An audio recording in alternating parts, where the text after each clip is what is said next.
Assalamualaikum warahmatullahi wabarakatuh. Tabipun, perkenalkan nama saya Isaura Rizka Roseftin dari kelas 8C.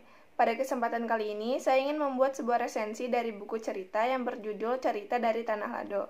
Dalam buku ini terdapat banyak cerita, salah satunya cerita berjudul Buaya Batik. Alkisah, di sepanjang sungai bagian utara Lampung terdapat sebuah desa yang terkenal akan keamanannya. Penduduknya hidup rukun dan saling menghormati satu sama lain. Di sepanjang sungai itu juga terdapat buaya yang selalu menolong warga, yang mereka sebut sebagai buaya batik. Namun, pada suatu hari, kepala desa mengumumkan kepada pengurus adat dan pengurus lingkungan untuk menghadiri rapat tentang keberadaan buaya batik yang tidak lagi muncul akhir-akhir ini. Hasil rapat mengatakan bahwa tidak ada satupun peserta rapat yang mengetahui keberadaan buaya batik. Akhirnya rapat pun ditutup dan para peserta rapat pun kembali ke rumahnya masing-masing.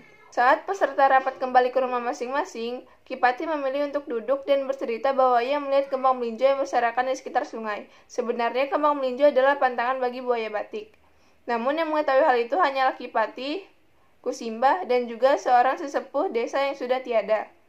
Kusimba bertanya kepada dirinya sendiri, siapa yang telah berbuat sejahat ini? Namun pertanyaan itu terjawab dalam mimpi Kusimba.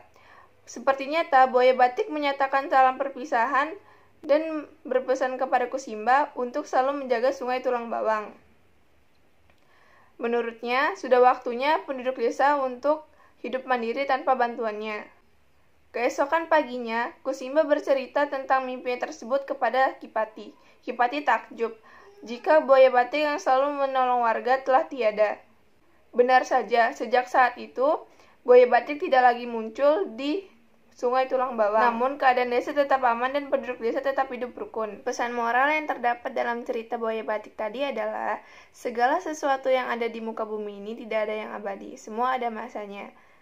Maka dari itu, kita harus menjaga sesuatu yang ada dengan baik. Buku cerita dari Tanah Lado ini juga memiliki kelebihan, yaitu sampul bukunya dibuat semenarik mungkin, dan juga terdapat banyak judul cerita untuk dibaca di dalamnya. Di setiap judul cerita terdapat gambar-gambar ilustrasi yang sangat menarik. Jadi pembaca tidak akan bosan ketika membaca buku ini.